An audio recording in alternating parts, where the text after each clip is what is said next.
ಇವತ್ತಿನ weight loss drink just 10 days ನೀವು ತಗೊಳ್ಳೋದ್ರಿಂದ ನಿಮ್ಮ ವೆಯ್ಟ್ ಲಾಸ್ ಹೀಗೆ ಚುಟ್ಕಿ ಹೊಡೆಯೋದ್ರಲ್ಲಿ ಕಡಿಮೆ ಆಗುತ್ತೆ. ಆ್ಯಂಡ್ ನಿಮ್ಮ ಬ್ಲೋಟಿಂಗ್ ಇದ್ದರೆ ಅಥವಾ ನಿಮಗೇನೇ ಸಮಸ್ಯೆ ಇದ್ದರೆ ಹೊಟ್ಟೆ ಸಮಸ್ಯೆ ಅದೆಲ್ಲ ಕಡಿಮೆ ಆಗುತ್ತೆ. ಆ್ಯಂಡ್ ಜೊತೆಗೆ ನಿಮ್ಮ ವೆಯ್ಟ್ ಸ್ಟ್ರಕ್ ಆಗಿದ್ರೆ ನೆಕ್ಸ್ಟ್ ದಿವಸದಿಂದನೇ ನಿಮ್ಮ ವೆಯ್ಟ್ ಲಾಸ್ ಆಗೋದು ಸ್ಟಾರ್ಟ್ ಆಗುತ್ತೆ. So welcome back to my channel Nikhita Priya super tips. So friends, ಇವತ್ತಿನ ವಿಡಿಯೋ ವೆಯ್ಟ್ ಲಾಸ್ ಡ್ರಿಂಕ್. ತುಂಬ ಜನ ಕೇಳ್ತಿದ್ರಿ ಅಲ್ವಾ, ನಮಗೆ ವೆಯ್ಟ್ ಲಾಸ್ ಡ್ರಿಂಕ್ ತೋರಿಸಿ ಎಕ್ಸಸೈಸ್ ಬೇಡ ಅಂತ. ಎಕ್ಸಸೈಸಸ್ ಕೂಡ ತುಂಬ ಇಂಪಾರ್ಟೆಂಟ್ ಆಗುತ್ತೆ. ಯಾಕೆ ಅಂತಲೂ ಕೂಡ ನಾನು ಹೇಳ್ತೀನಿ ವಿಡಿಯೋ ಎಂಡಿಂಗಲ್ಲಿ. ಈಗ ವೆಯ್ಟ್ ಲಾಸ್ ಡ್ರಿಂಕ್ ಬಗ್ಗೆ ಹೇಳ್ತೀನಿ. ಆ್ಯಂಡ್ 99% ನಾವೆಲ್ಲ ಹುಡುಗಿರಷ್ಟೇ ಅಲ್ಲ, ಎಲ್ಲ ಮನುಷ್ಯರು ಒಂದು ದೊಡ್ಡ ಪ್ರಾಬ್ಲಮಿಂದ ನಾವು ಫೇಸ್ ಮಾಡ್ತಾ ಇರ್ತೀವಿ. ಎಸ್ಪೆಷಲಿ ವೆಯ್ಟ್ ಲಾಸ್ ಜರ್ನಿಲಿದ್ದಾಗ, ವೆಯ್ಟ್ ಲಾಸ್ ಇಲ್ಲದೆ ಇದ್ದಾಗಲೂ ಕೂಡ ಈ ಪ್ರಾಬ್ಲಮ್ ಫೇಸ್ ಮಾಡ್ತೀವಿ. ನಮ್ಮ ಹೊಟ್ಟೆ ಬ್ಲೋಟಿಂಗ್ ಅಂತ ಅನಿಸ್ತಾ ಇರುತ್ತೆ, ಅಂದರೆ ಹೊಟ್ಟೆ ಊದ್ಕೊಂಡಿದೆ ಅಂತ ಅನಿಸ್ತಿರುತ್ತೆ. ಮುಖದಲ್ಲೆಲ್ಲ ಪಿಂಪಲ್ಸ್ ಬರ್ತಿರುತ್ತೆ, ಹಣೆ ಮೇಲೆಲ್ಲ ನಮ್ಗೆ ಚಿಕ್ಕ ಚಿಕ್ಕ ಪಿಂಪಲ್ಸ್ ಬರ್ತಿರುತ್ತೆ, ಬೆನ್ನ ಮೇಲೆಲ್ಲ ಪಿಂಪಲ್ಸ್ ಬರ್ತಿರುತ್ತೆ. ಆ್ಯಂಡ್ ವೆಯ್ಟ್ ಸ್ಟ್ರಕ್ ಆಗಿರುತ್ತೆ, ನಮ್ಮ ವೆಯ್ಟ್ ಲಾಸ್ ಆಗ್ತಾ ಇರೋದಿಲ್ಲ. ಆ್ಯಂಡ್ ನಮಗೆ ಯಾವುದು ತಿನ್ನಬೇಕು ಅಂತ ಅನಿಸ್ತಾ ಇರುತ್ತೆ, ಅದೇ ತಿನ್ನೋದಕ್ಕೆ ಆಗ್ತಾ ಇರೋದಿಲ್ಲ. ಅಥವಾ ಏನಾದರೂ ತಿನ್ನಬೇಕು ಅಂತ ಹೋದ್ರೂ ನಾವು ಡಯಟ್ನಲ್ಲಿ ಇದ್ದೀವಿ ಅಂತ ಅನಿಸ್ತಿರುತ್ತೆ. ಆದರೆ ನೆಕ್ಸ್ಟ್ ಡೇ ನಾವು ಪೀ ಮಾಡಿದ್ದಾದ್ಮೇಲೆ, ನಾವು ವಾಶ್ರೂಮ್ ಮುಗಿಸ್ಕೊಂಡು ಟಾಯ್ಲೆಟ್ ಮಾಡಿ ಬಂದಮೇಲೆ, ಅಂದರೆ ಸೂಸು ಮಾಡಿ ಬಂದಮೇಲೆ ವೆಯ್ಟ್ ಚೆಕ್ ಮಾಡಿದ್ರೆ ವೆಯ್ಟ್ ಲಾಸೇ ಆಗ್ತಾ ಇರೋದಿಲ್ಲ. ಬಟ್ ನಾವು ಎಕ್ಸಸೈಸ್ ಮಾಡ್ತಾ ಇದ್ದೀವಿ, ಡಯಟ್ ಕೂಡ ಮಾಡ್ತಾ ಇದ್ದೀವಿ, ವೆಯ್ಟ್ ಯಾಕೆ ಲಾಸ್ ಆಗ್ತಾ ಇಲ್ಲ? ಸೊ ಈ ಎಲ್ಲ ಪ್ರಾಬ್ಲಮ್ನ ಮೂಲ ಏನು ಅಂದರೆ ಕಾನ್ಸ್ಟಿಪೇಷನ್. ಕಾನ್ಸ್ಟಿಪೇಷನ್ ಅಂದರೆ ಮಲಬದ್ಧತೆ ಕನ್ನಡದಲ್ಲಿ.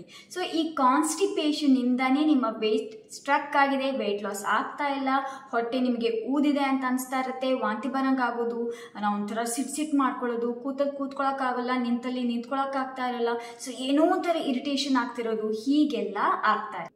ಕಾನ್ಸ್ಟಿಪೇಷನ್, ಮಲಬದ್ಧತೆ ಏನಕ್ಕಾಗುತ್ತೆ ಅಂದರೆ, ಈಗ ನೀವು ನಿಮ್ಮ ವೆಯ್ಟ್ ಲಾಸ್ ಜರ್ನಿಲಿ ಇದ್ದೀರಾ, ನೀವು ಡಯಟ್ ಮಾಡ್ತಾ ಇದ್ದೀರಾ, ನೀವು ಸಣ್ಣ ಆಗೋ ಒಂದು ವರಿಯಲ್ಲಿ, ಸಣ್ಣ ಆಗೋ ಒಂದು ಚಕ್ಕರ್ನಲ್ಲಿ ನೀವು ಸರಿಯಾಗಿ ಸಲಾಡ್ ತಿಂತಾ ಇರೋದಿಲ್ಲ, ಅಂದರೆ ಜಾಸ್ತಿ ಸಲಾಡ್ ನೀವು ತಿಂತಾ ಇರೋದಿಲ್ಲ. ಆಮೇಲೆ ನೀವು ಕಾರ್ಬೋಹೈಡ್ರೇಟ್ಸ್ ಕಂಪ್ಲೀಟ್ಲಿ ಝೀರೋ ಮಾಡಿದ್ದೀರಾ, ಪ್ರೋಟೀನ್ ಸರಿಯಾಗಿ ಜಾಸ್ತಿ ಪ್ರೋಟೀನ್ ತಗೋತಾ ಇದ್ದೀರಾ, ಆ್ಯಂಡ್ ಸರಿಯಾಗಿ ನೀರು ಕುಡಿತಾ ಇಲ್ಲ, ಸರಿಯಾಗಿ ನಿದ್ದೆ ಕೂಡ ಮಾಡ್ತಿಲ್ಲ, ನಿಮ್ಮ ಒಳ್ಳೆ ನಿದ್ದೆ ಕೂಡ ನಿಮಗೆ ಬರ್ತಾ ಇಲ್ಲ. ಆ್ಯಂಡ್ ಇನ್ನೊಂದು ಕಾರಣ ಏನು ಅಂದರೆ, ಮನೇಲಿ ತುಂಬ ಸ್ಟ್ರೆಸ್ ಇದೆ, ಜಗಳ ಇದೆ, ಪಾತ್ರೆಗಳೆಲ್ಲ ಒಡೆದಾಕ್ತಿದ್ದೀರಾ, ನೀವು ಬಿಸಾಕ್ತಿದ್ದೀರಾ, ಅಷ್ಟು ಸ್ಟ್ರೆಸ್ ಇದೆ ನಿಮಗೆ.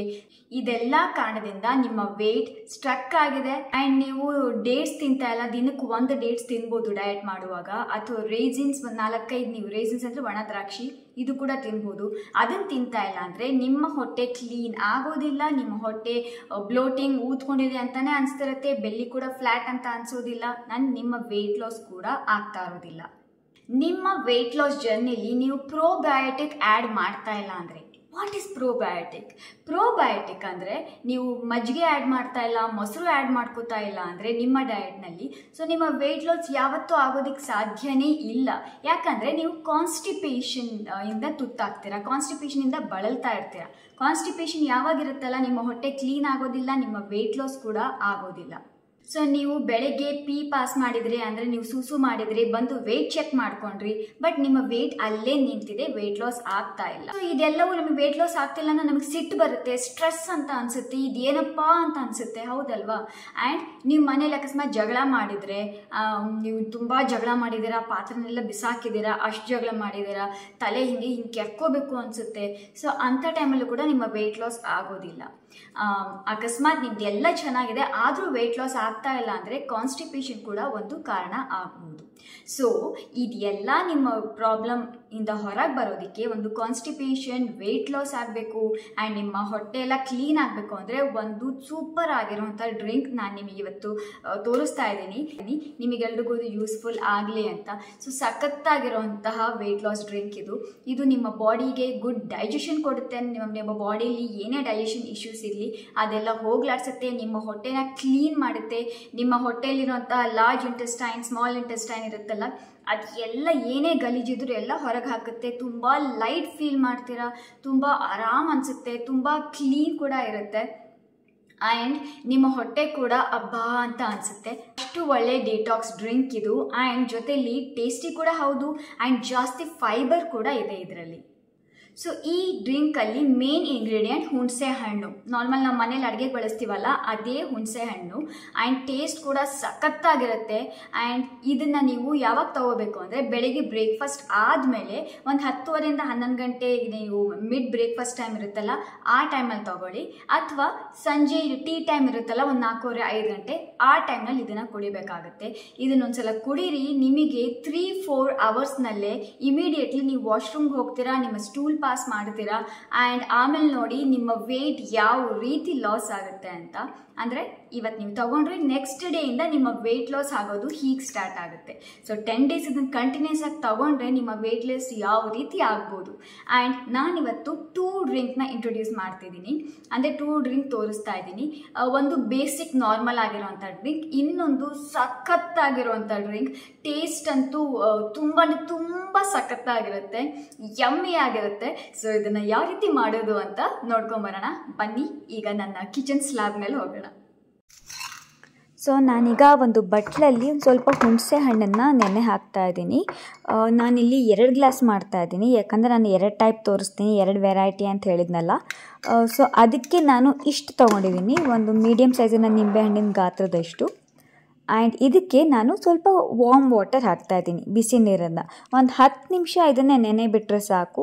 ನಾರ್ಮಲ್ ವಾಟರ್ ಕೂಡ ಹಾಕ್ಬೋದು, ಬಿಸಿನೀರು ಹಾಕಿದರೆ ತುಂಬ ಬೇಗ ಇದು ರಸ ಬಿಟ್ಕೊಳ್ಳುತ್ತೆ ಅಂತ. ನಮಗೆ ಹುಣಸೆ ರಸ ಬೇಕು, ಸೊ ನಾನು ಕವರ್ ಮಾಡಿ ಇಡ್ತೀನಿ. ಸೊ ಇದು ನಾವು ನೆನೆಸಿ ಇಟ್ಟಿದ್ವಲ್ಲ, ಸೋಕ್ ಮಾಡಿ ಇಟ್ಟಿರೋಂತಹ ಇದು ಟ್ಯಾಮರಿಂಡ್ ಹುಣಸೆ ಹಣ್ಣು.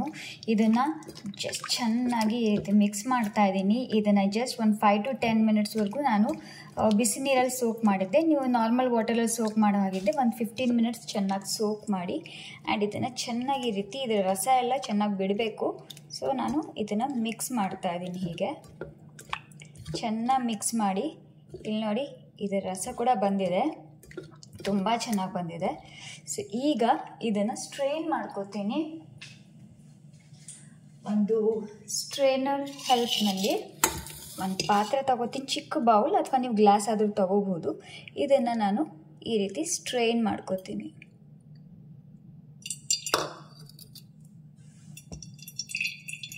ಇದನ್ನು ಈ ರೀತಿ ಚೆನ್ನಾಗಿ ಸ್ಟ್ರೈನ್ ಮಾಡಿಕೊಂಡು ಸ್ಪೂನ್ ಹೆಲ್ಪಿಂದ ಕೂಡ ಮಾಡಬಹುದು.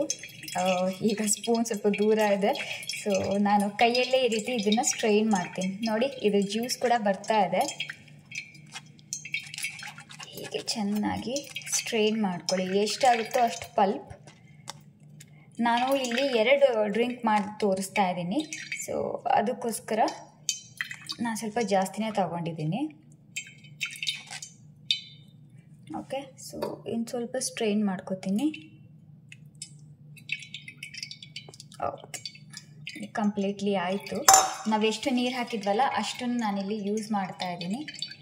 ನೀವು 1 ಗ್ಲಾಸ್ ಮಾಡ್ಕೊಳ್ಳೋ ಹಾಗಿದ್ದರೆ ನೀವಿನ್ನು ಸ್ವಲ್ಪ ಕಡಿಮೆನೇ ನೀವು ನೀರು ಹಾಕ್ಕೊಂಡು ಕಡಿಮೆ ಹುಣಸೆ ಹಣ್ಣನ್ನು ನೀವು ಸೋಕ್ ಮಾಡಿ ಇಟ್ಕೋಬಹುದು.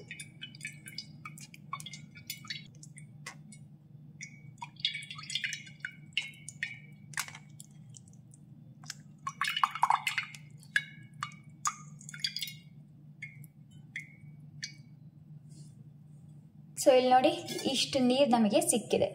ಇದು 2 ಗ್ಲಾಸಿಗೆ ನಾನು ಮಾಡೋದಕ್ಕೆ ತೋರಿಸ್ತಾ ಇದ್ದೀನಿ. ಈಗ ಒಂದು ಸಿಂಪಲ್ ಆ್ಯಂಡ್ ಬೇಸಿಕ್ ಆಗಿರುವಂಥ ಜ್ಯೂಸ್ ಯಾವ ರೀತಿ ಮಾಡೋದು ಅಂತ ತೋರಿಸ್ತೀನಿ. ಆ್ಯಕ್ಚುಲಿ ವೆಯ್ಟ್ ಲಾಸ್ ಡ್ರಿಂಕ್ ಅಥವಾ ಜ್ಯೂಸ್ ಅಂತಲೂ ಕರಿಬಹುದು.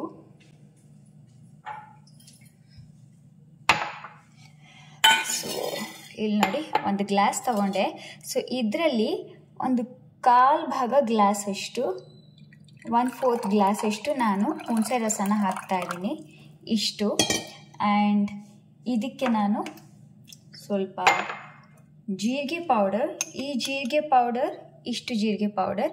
ಈ ಜೀರಿಗೆನ ಹುರಿದ್ಬಿಟ್ಟು ಗ್ರೈಂಡ್ ಮಾಡಿರೋವಂಥ ಪೌಡರ್, ಅಥವಾ ಹಾಗೆ ಗ್ರೈಂಡ್ ಮಾಡಿಲ್ಲ ಅಂದರೆ ಹುರಿದಿಲ್ಲ ಹಾಗೆ ಗ್ರೈಂಡ್ ಮಾಡಿದ್ದೀವಿ ಅಂದರೂ ಕೂಡ ನಡೆಯುತ್ತೆ. ಇದು ಸ್ವಲ್ಪ ಹಾಕ್ತಾ ಇದ್ದೀನಿ. ಆ್ಯಂಡ್ ಸ್ವಲ್ಪ ಬ್ಲ್ಯಾಕ್ ಸಾಲ್ಟ್ ಸ್ವಲ್ಪ ಹಾಕಿ ಸಾಕು. ನಾನಿನ್ನು ಇಷ್ಟು ಉಳಿಸ್ಕೊಂಡಿದ್ದೀನಿ. ನೆಕ್ಸ್ಟ್ ಈಗ ಇದಕ್ಕೆ ಸ್ವಲ್ಪ ನೀರನ್ನು ಆ್ಯಡ್ ಮಾಡ್ಕೊಳ್ಳಿ. ನೀವು ಫ್ರಿಜ್ಜಲ್ಲಿರುವಂಥ ಕೋಲ್ಡ್ ವಾಟರ್ ಕೂಡ ಆ್ಯಡ್ ಮಾಡ್ಕೋಬೋದು, ವಾರ್ಮ್ ವಾಟರ್ ಯೂಸ್ ಮಾಡ್ಬೋದು, ಅಥವಾ ನಾರ್ಮಲ್ ವಾಟರ್ ಕೂಡ, ರೂಮ್ ಟೆಂಪರೇಚರ್ ವಾಟರ್ ಕೂಡ ನೀವು ಯೂಸ್ ಮಾಡ್ಕೋಬೋದು. ಈಗ ಇದನ್ನು ಸ್ಟಿರ್ ಮಾಡ್ತೀನಿ. ಡನ್. ಇದು ನಿಮಗೆ ಬೇಸಿಕ್ ಆಗಿರುವಂತಹ ಒಂದು ಡ್ರಿಂಕ್ ರೆಡಿ ಇದೆ. ಸೊ ಇದು ಬೇಸಿಕ್, ಯಾರಿಗೆಲ್ಲ ಟೈಮ್ ಇಲ್ಲ, ಜಸ್ಟ್ ನಾನು ಬೇಗ ಅರ್ಜೆಂಟಾಗಿ ಮಾಡ್ಕೋಬೇಕು ಅನ್ನೋರು ಈ ರೀತಿ ಮಾಡ್ಕೊಳ್ಳಿ. ಈಗ ಸೆಕೆಂಡ್ ಡ್ರಿಂಕ್ ತೋರಿಸ್ತೀನಿ. ಅದು ತುಂಬ ಟೇಸ್ಟಿ, ತುಂಬ ಯಮ್ಮಿ ಆ್ಯಂಡ್ ಸೂಪರ್ ಆಗಿರುವಂಥ ಟೇಸ್ಟ್. ನೀವೆಲ್ಲರೂ ಇಷ್ಟಪಡ್ತೀರಾ, ಅದನ್ನು ಮಾಡ್ಕೊಂಡು ಕುಡಿತೀರಾ, ಅಷ್ಟು ಒಳ್ಳೆ ಟೇಸ್ಟ್. ಸೊ ಅದನ್ನೀಗ ತೋರಿಸ್ತೀನಿ. ಸೊ ಅದನ್ನು ಮಾಡೋದಕ್ಕೆ ಒಂದು ಕುಟ್ನಿ ಬೇಕಾಗುತ್ತೆ. ಸೊ ಕುಟ್ನಿಗೆ ನಾನು ಫಸ್ಟು ಸ್ವಲ್ಪ ಅಜ್ವೈನ್ ಅಂತ ಹೇಳ್ತೀವಿ, ಓಂ ಕಾಳು ಅಂತ ಹೇಳ್ತೀವಿ. ಸೊ ಅದು ಪೌಡರ್ ನಾವು ಮನೇಲಿ ರೆಡಿಯಾಗಿ ಪೌಡರ್ ಮಾಡಿ ಇಟ್ಕೊತೀನಿ. ಈ ರೀತಿ ನನಗೆ ಬೇಕಾಗುತ್ತೆ ವೆಯ್ಟ್ ಲಾಸ್ ಡ್ರಿಂಕಿಗೆ ಅಂತ. ನಿಮ್ಮ ಮನೆ ಇಲ್ಲ ಅಂದರೆ ನೀವು ಅದೇ ರೀತಿ ಸಿಗುತ್ತಲ್ಲ ಚಿಕ್ಕದಾಗಿ, ಸೊ ಅದನ್ನು ಕೂಡ ಯೂಸ್ ಮಾಡ್ಕೋಬೋದು. ನೆಕ್ಸ್ಟ್ ಇದಕ್ಕೆ ನಾನು ಪುದೀನ ಹಾಕ್ತಾ ಇದ್ದೀನಿ ಆ್ಯಂಡ್ ಸ್ವಲ್ಪ ಕೊತ್ತಂಬರಿ ಸ್ವಲ್ಪ ಪೀಸಸ್ ಮಾಡಿ ಹಾಕ್ತಾ ಇದ್ದೀನಿ, ನಮಗೆ ಈಸಿ ಆಗಲಿ ಇದು ಕುಟ್ಟೋದಕ್ಕೆ ಅಂತ. ಆ್ಯಂಡ್ ಇದಕ್ಕೆ ಸ್ವಲ್ಪ ಜೀರಿಗೆ ಪೌಡರ್, ಆವಾಗಲೇ ಹಾಕಿದ್ವಲ್ಲ ಅದೇ ಜೀರಿಗೆ ಪೌಡರ್. ಆ್ಯಂಡ್ ಇದಕ್ಕೆ ನಾನು ಸ್ವಲ್ಪ ಉಳಿಸ್ಕೊಂಡಿದ್ನಲ್ವ ಬ್ಲ್ಯಾಕ್ ಸಾಲ್ಟ್, ಸೊ ಅದನ್ನು ಸ್ವಲ್ಪ ಹಾಕ್ತಾ ಇದ್ದೀನಿ, ಬ್ಲ್ಯಾಕ್ ಸಾಲ್ಟ್. ಆ್ಯಂಡ್ ಇದಕ್ಕೆ ನಮಗೆ ಸ್ವಲ್ಪ ನೀರು ಬೇಕಾಗುತ್ತೆ, ಸ್ವಲ್ಪ ನೀರು ಹಾಕ್ತೀನಿ. ಓಕೆ. ಆ್ಯಂಡ್ ಈಗ ಇದನ್ನು ಚೆನ್ನಾಗಿ ಕುಟ್ಬಿಟ್ಟು ಎಷ್ಟಾಗುತ್ತೋ ಅಷ್ಟು ಕ್ರಷ್ ಮಾಡ್ಕೋತೀನಿ.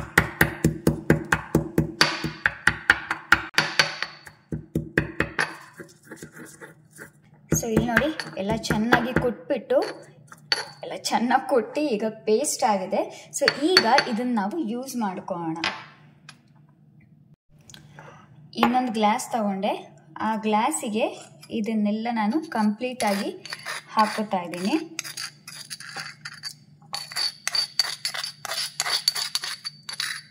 ಎಲ್ಲ ಹಾಕ್ಕೊಂಡೆ.